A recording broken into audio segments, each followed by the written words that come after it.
ஒருபுறம் சனாதன சக்திகள், இன்னொரு புறம் ஜனநாயக சக்திகள். ஜனநாயக சக்திகள் தான் இன்றைக்கு அண்ணன் தளபதியின் தலைமையில் ஒருங்கிணைந்து நிற்கிறோம். 2026 ஆண்டில் நடைபெறவிருக்கிற சனாதனத்திற்கும் சமத்துவத்திற்கும் இடையிலான ஒரு யுத்தம் தான் வருகிற ஏப்ரல் மே மாதம் நாம் சந்திக்க போகிற யுத்தம். தமிழ்நாட்டை ஆக்கிரமிக்க துடிக்கிற சனாதன சக்திகள் ஒருபுறம். அப்படி விட்டுவிட மாட்டோம். நாங்கள் பெரியாரின் பிள்ளைகள், அண்ணாவின் தம்பிகள், அம்பேத்கரின் அரசியல் வாரிசுகள். 1986 இருந்து 2018 வரையில் தொடர் நடைபயணங்கள் 10 முறை இதுவரையில் தமிழகத்தில் 6000 கிலோமீட்டர் நடைபயணம் மேற்கொண்ட பெருமைக்குரியவர் என்பதை எடுத்துரைத்தார். அந்த நடைபயணங்கள் எல்லாம் வெவ்வேறு கோரிக்கைகளுக்கான நடைபயணங்களாக அமைந்திருந்தன. இந்த 11வது நடைபயணம் தம்முடைய கொள்கை இலக்கை எடுத்துரைக்கக்கூடிய ஒரு நடைபயணமாக, மிகவும் சிறப்புக்குரிய ஒரு நடைபயணமாக, ஜனநாயக சக்திகள் அனைவரும் ஆதரிக்க வேண்டிய ஒரு நடைபயணமாக அமைந்திருப்பது போற்றுதலுக்குரியது, மகிழ்ச்சி அளிக்கிறது. சொல்லப்போனால் சமத்துவத்திற்காக போராடக்கூடிய நாம் அனைவரும் அவரோடு இந்த நடைபயணத்தில் இணைந்தே நடக்க வேண்டும். அத்தனை சிறப்புக்குரிய ஒரு நடைபயணம் இது. பெரியார் இயக்கம் கண்டது சமத்துவத்திற்காகத்தான். பேரறிஞர் அண்ணா அரசியல் களத்தில் அடியெடுத்து வைத்ததும் சமத்துவத்திற்காகத்தான். முத்தமிழறிஞர் கலைஞர் 1/2 நூற்றாண்டு காலம் இந்த மண்ணில் அரசியல் செய்ததும் சமத்துவத்திற்காகத்தான். அவருடைய கருத்தியல் வாரிசாக இன்றைக்கு களத்திலே இருக்கிற திராவிடியன் மாடல் என்கிற சமத்துவ ஆட்சியை நடத்தி கொண்டிருக்கிற நம்முடைய தளபதி அவர்களும் இங்கே போராடி கொண்டிருப்பது சமத்துவத்திற்காகத்தான்.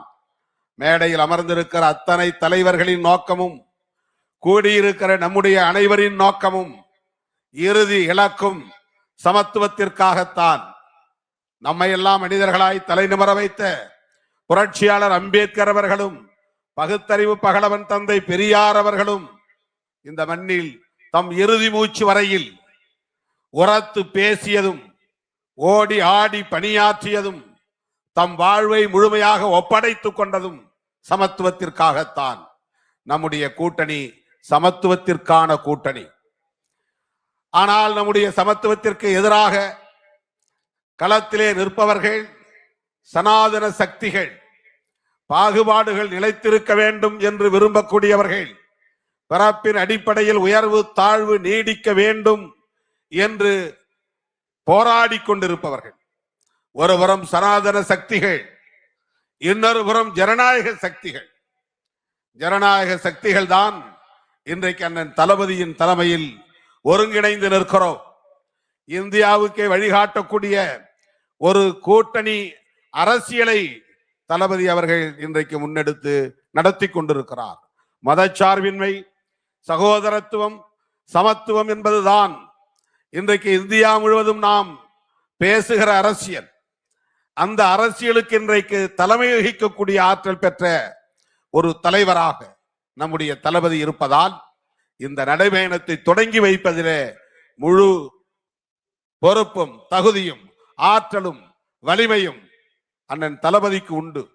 அந்த வகையிலே வைகோ அவர்கள் தொடங்குகிற இந்த சமத்துவ நடைபயணத்தை அவர் தொடங்கி வைக்க வந்திருப்பது சால பொருத்தமானது.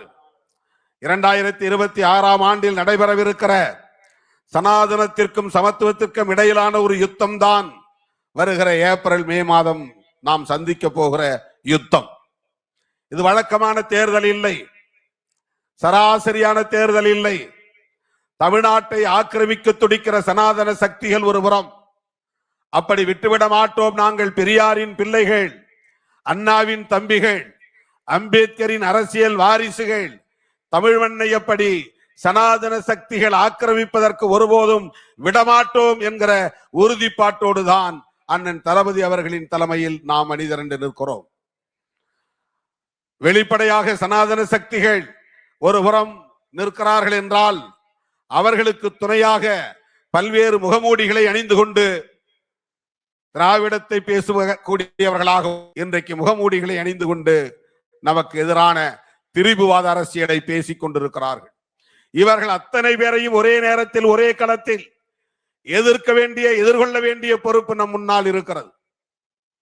அவர்களை வீழ்த்துவதற்கான வலிமை அண்ணன் தளபதி அவர்களின் தலைமையில் அடங்கி இருக்கிறது.